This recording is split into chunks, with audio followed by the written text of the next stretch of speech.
Sénégal te loolu ils doivent en rendre compte. ok Ils doivent donner des preuves. ok donc après l'affaire Cheikh Thiam donc xam naa te moom foo ñu taxaw seetlu tuuti ci mbiru justice bi dañuy dugg nag ci mbiru ki ñuy wax nu mu tuddati sax waay Samuel Sarr. Affaire Samuel Sarr nag. nu bëgg ci def benn taxaw seetlu gu am solo. indi ci benn débat de fond. ci déjà donc woolu nañ ko. ngir liñ koy tuumaal. ndax jàpp nañ ni am na alal goo xam ne luubal nañ ko. ci West African Energy bi nga xamante ni moom la amee woon. homme d'affaires yi mu sekkaloon. dossier bi gis nañ ni am na trou.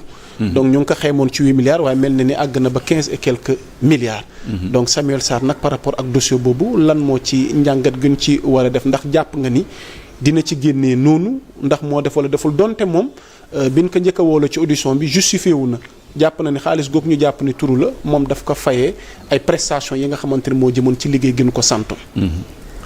Bon man du ma wax l'affaire Samuel Sarr mais damay wax l'affaire West Africa Energy. parce que yàgg ngeen ma dégg may wax ci sujet West Africa Energy. donc Samuel dama am ak moom jaar-jaar tey mu ngi ci xat-xat mais li ma opposé ak moom ak West Africa Energy surtout mooy que moom ak Arona Dia dañu amoon ay fonctions au niveau de l'État. Et à ce titre, il y a un conflit d'intérêt ou à tout le moins un problème, une affaire d'initié.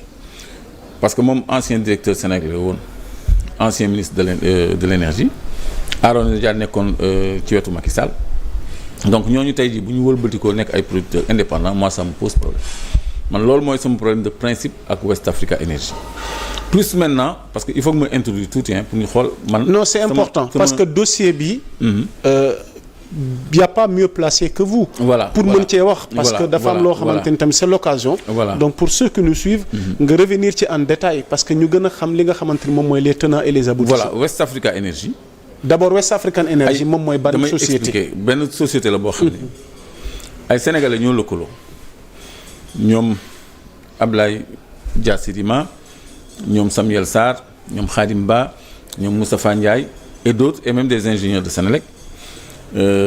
Pour créer benn centrale à gaz buy fournir 300 mégawatts un peu plus de 300 mégawatts d'ailleurs pour Sénélec léegi ñoom dañu def contrat de vente et d'achat ak Sénélec nga xam ni chaque année Sénélec da leen di fay 140 milliards pendant 25 ans boo ko xoolee day ëpp à la clé à la fin 3500 milliards yu teg yoo xam ni moom la ñuy jox West Africa Energy ñu séddoo ko à raison de 140 milliards par an c'est comme si fii ak 25 ans prévoir ñu benn fluctuation ci prix wu énergie ba d'accord ci clause yooyu nga xam ni loolu vraiment du lu yenu maanaam kooku muy benn ñaareel bi mooy dañ ko implanté ci réserve foncière u Sénélec muy Cap de Biche Sénélec am ci 15% yeneen actionnaire ñooñu ñooy constructeurs yi ñoo yore maintenance léegi nag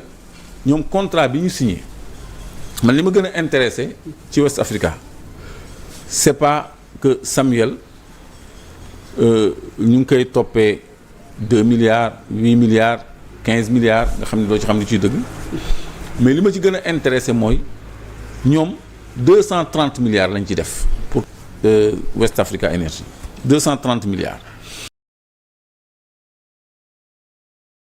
donc ñu dem ba ci kanam ni léegi 280 milliards la ñu yokk ci un certain montant 50 milliards soit man li ma gis mooy Sénégal comme que ay privé investir nañu ci benn turbine à gaz déjà ba def ci seen yaakaar ak seen ay milliards Coris Bank financé leen na état bi négocier ak West Africa Energy pour récupérer ko parce que 300 mégawatts quand même c'est le quart de nos besoins en énergie ñi nga xam ne dañuy dugal seen 130 milliards 230 milliards wala seen 280 milliards ñu am lu ñu leen ci tegal ba ñu gis ci seen bopp ñu jël seen bénéfice ñoom ñu sauver seen investissement ba noppi am ci bénéfice état jël ko nag mu wàññi la muy jënd ci courant parce que 140 milliards par an 2 ans yaa ngi ci 280 milliards le coût de la centrale léegi nga war a ko faire encore 23 ans de plus c'est pas viable loolu du intelligence économique du intérêt Sénégal non plus kon intérêt Sénégal mooy état même bu leen di jox 400 milliards sax ñu séddoo ginni seen 280 wala seen 230 séddoo li des ñun ñu moom ko nga xam ne ça va pas nous coûter 140 milliards pendant 25 ans, ça veut dire 3500 milliards.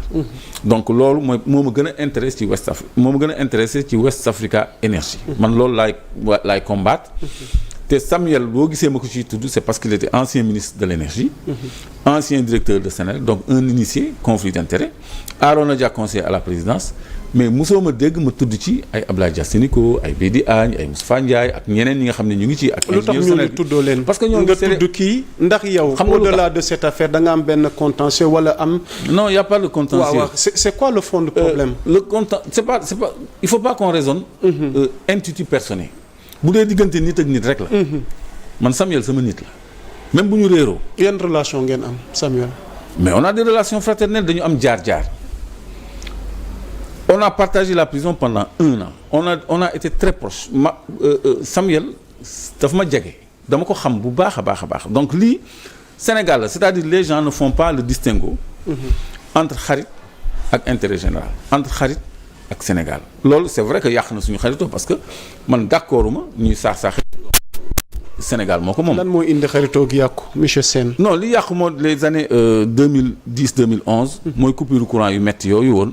c'est que moom mu nekkoon à la Sénélec donc man ma jàpp ni tayeef la comme l'affaire du carburant frelaté là le trifigurant nga xam ne ça a failli paralyser tout le parc de production de Sénélec ñu tetee seen ingéniosité parce que à longueur de journée mécaniciens yi dañuy wàcc chaudière yi di déculasser di reculasser di jointer di defar moteurs yi benn par benn pour délestage yi bañ a metti Sénégal nekkoon na ci ay te loolu c'est attentatoire à la sécurité de l'État à la sûreté de l'État donc loolu ku ci am responsabilité même boo dee sama xarit man du ma mën a ànd ak yow ci loolu c'est-à-dire c'est une question de niveau d'information ki nga xam ne nag xamul lu géej giir xamul luy xew dara du ko metti day ni courant coupé na rek point mu lijjanti sondeelam wala dem jëndi glace am wala am problème xool ni mu résoudre problème mais yow mi nga xam ne da nga am information bu mu amul moom beneen angle d'attaque nga koy analyser neneen da lay metti donc loolu amul xaritoo c'est l'intérêt général boo gisee ay milliers de femmes yenu ay panne di rooti parce que SDE dem na ba seen pompe yi amatuñu alimentation électrique parce que courant bu coupé lu yàgg ndox moo ciy tegu mais c'était très difficile donc loolu bu fekkee ni sa xarit daf ci laale wala mu mën ci dara mais da lay toucher donc loolu c'est une parenthèse boo xam ne dafa détériorer woon à un moment donné sama relation ak moom mais taxul ba léegi je le porte en moi parce que li nu koy tuumaal ci dossier bi waaw attends àgguma fa parce que da nga ma dévier di ma laaj sama relation ak Samuel ma lay expliquer donc ci dossier bi c'est une affaire entre associés parce que nee naa leen ñoom ku nekk 15% la am donc on reproche à Samuel d'avoir mal géré mais li leer mooy il y a un préjudice parce que li ma njëkk a dégg mooy avocat am c'est sa voix autorisée contesté 8 milliards yi ñu ko doon reproché ni c'est 2 milliards donc il y a un passif qui est reconnu au moins 2 milliards même bu doon 100 millions sax c'est un passif alors quand ton avocat dit on reconnaît pas 8 milliards on reconnaît 2 milliards c'est des faits reconnus maintenant qu'on se réveille un bon matin qu'on dise que non c'est pas 8 milliards c'est pas 2 milliards c'est 15 milliards mais il faudra une enquête il faudra une instruction pour démêler les échos xam lan moo ci dëgg ak lan moo ci dul dëgg mais déjà je crois que la sortie de son avocat a engagé sa responsabilité dans cette mauvaise gestion-là léegi nag moi je crois que il y a pas de problème sans solution parce que bu fekkee ni 2 milliards la je crois que c'est à la portée de Samuel et de ses amis parce que gis nañ fi tout le temps ay nu mu tudd comment on l'appelle là ay déggoo ci wàllu justice. médiation pénale. Voilà merci pour le terme. ay médiation pénale c'est-à-dire. boo dugalee la moitié ou la totalité. ñu may la liberté conditionnelle wala un contrôle judiciaire donc loolu c'est des choses qui sont possibles parce que actuellement nekk guñu un conflit entre l'État et West Africa Energy. C'est entre les associés de West Africa Energy ñoom ñoo porté plainte Samuel Sarr. ba léegi amaguñu problème ak État man li ma gën a intéressé mooy contrat West Africa Energy ak État. mais naka lañ koy xoolaatee maintenant ñoom li ñu am seen biir nañ ko gérer tey jii état bu ko récupérer woon jënd ko ku nekk am ci li ci am. mais ndax dina yombee noonu monsieur Sène. du metti pour état récupérer ko. mais du metti parce que actuellement loolu mooy arranger tous les associés. parce que tey jii ñoom waaw su fekkee ni ñoom. seen investissement bi c'est déjà parti sur des problèmes. ba noppi ñoom ñu am aussi un problème technique. ils n'ont pas de gaz. La centrale ne peut pas tourner. Donc une centrale qui ne tourne pas léegi qu'en sera-t-il des prévisions de Senelec? Senelec a compté sur cette turbine à gaz pour avoir 300 mégas de plus.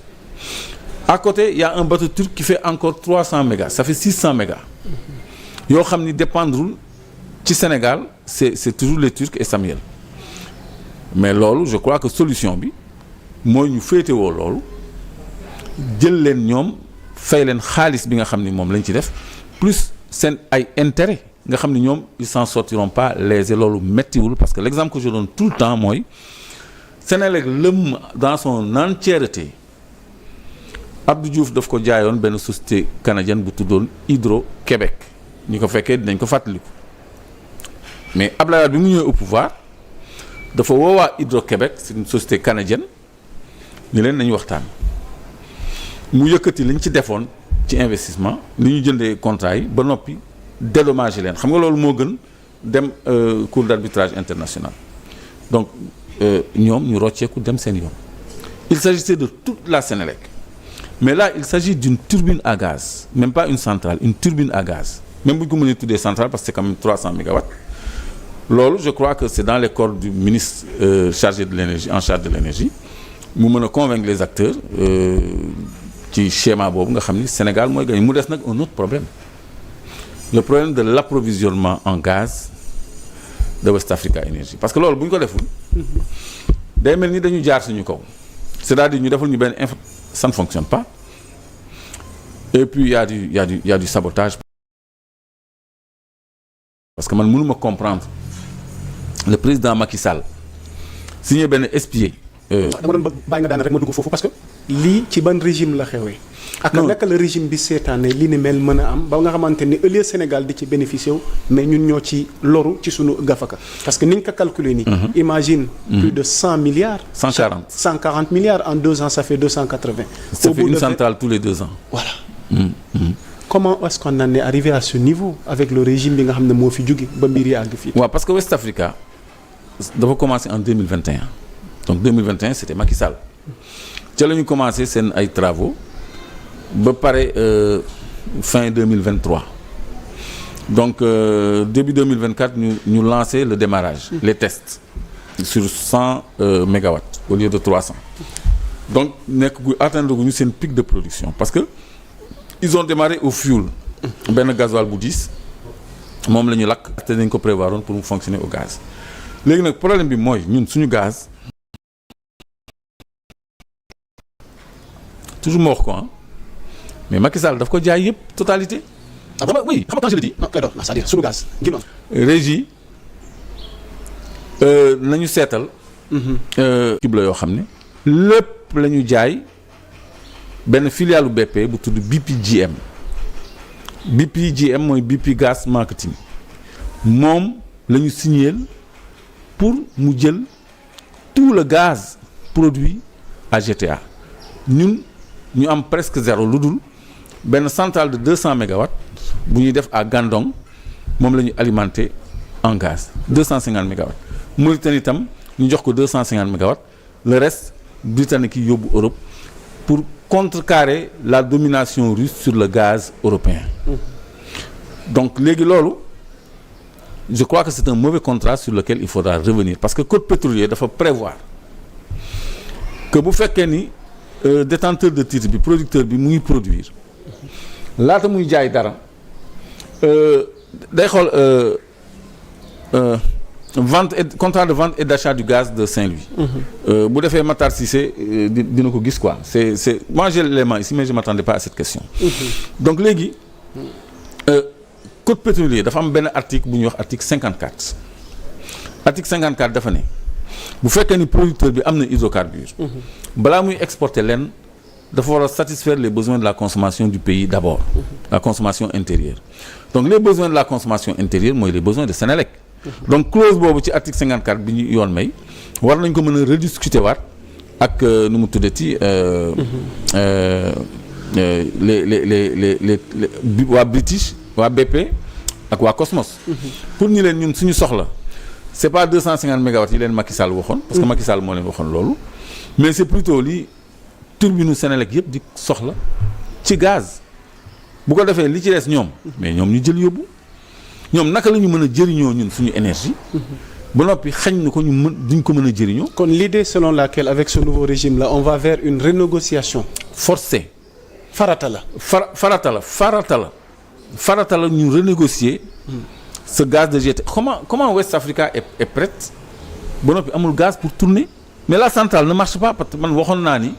centrale bi du am gaz ñoom ils ont signé avec Elton. pour que Elton di leen indil GNL. mais Elton mënu ko indi parce que importation GNL dafa difficile. Donc li faussé plan bi mooy le Covid bi nga xam ne ñoom dañu prévoir woon fonctionner en 2021. yàlla indi Covid mu plombé lépp. sinon heure bi Macky Sall du fi jóge sax kon dóor nañu lépp mais comment se fait-il que. mais la preuve am nañu turbine à gaz mais turbine bi amul gaz. le bateau turc qui est à Bel-Air. contrat am 6 mois la waroon fonctionner au fioul li ci des yëpp au gaz. 5 ans am teg na fi mu nekk nii ba léegi fuel lay consommer bateau bi ko waroon approvisionner gaz muy au large du port de Dakar muy bu am bul yu weex yooyu te mu bleu mu nga fa ba léegi deful dara et c'est un bateau qui se fait payer presque 3 millions d'euros par mois 2 900 000 euros pour être beaucoup plus précis par mois à ne rien faire. waaw donc et déjà ce que vous dites c'est tellement vrai mu mel ni l'histoire vous donne raison. déjà.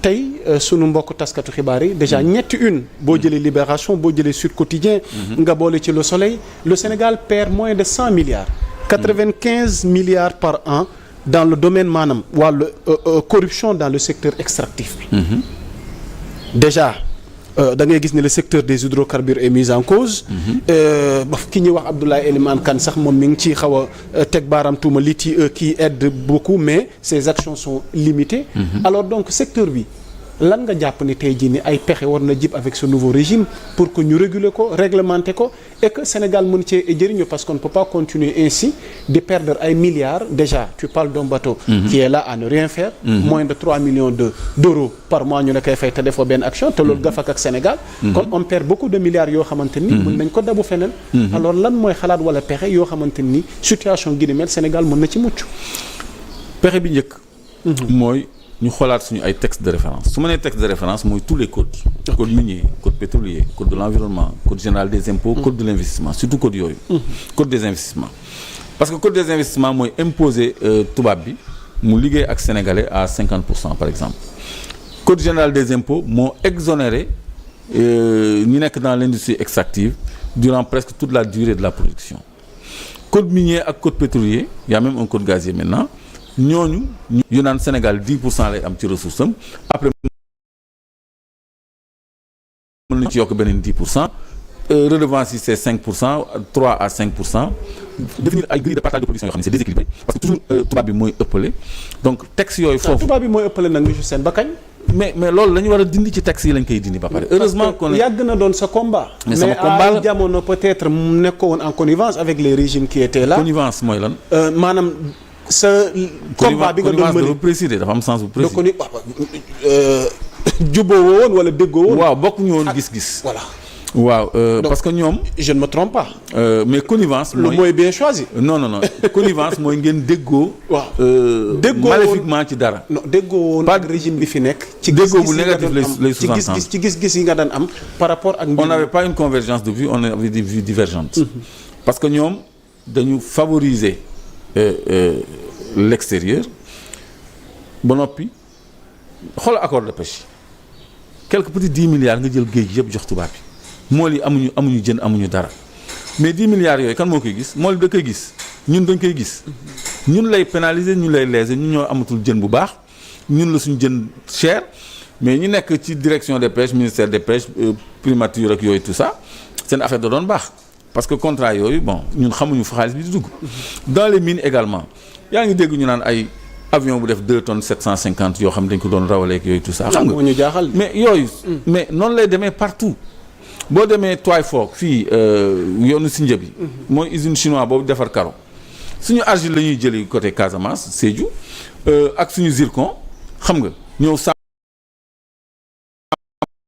ko foofu defar ay céramique yoo xam ne boo ko xoolee ku la ni lii du marbre sax doo ko gëm ba noppi di ñu ko jaay suñu cimenterie yi Sococim c'est les français depuis 48 ñu ngi wol suñu calcaire bi di ñu ko jaay après Layus ñëw après Dangote ñëw un Nigérian di defar suñu matière première ciment di ñu ko jaay comme si ñun daal mënuñu dara ñu dem ba ci biir léegi les Marocains sont venus la CIMAF une très grande cimenterie encore ñoom dañuy ñëw ñoom ñu ngi ci montagne calcaire yi nekk foofu zone Bandia bi donc ñooñu dañuy ñëw aussi di ñu jaay suñu matière première après les avoir transformées eux-mêmes am ci plus-value ñëw jaay ñu ko mais cette tendance là même sur l'énergie solaire da ngay jox tubaab yi 100 hectares ñu lal seen ay panneaux solaires taataan courant bi daal di koy jaay Senelec où est l'ambition où est la souveraineté lan moo tax ñuy dajale suñu impôt di ko nattal état bi budget pour mu tegal ñu ay politique de développement pour ñu am un mieux-être un bien-être ñoom ñuy jël xaalis bi di ko jox tubaab yi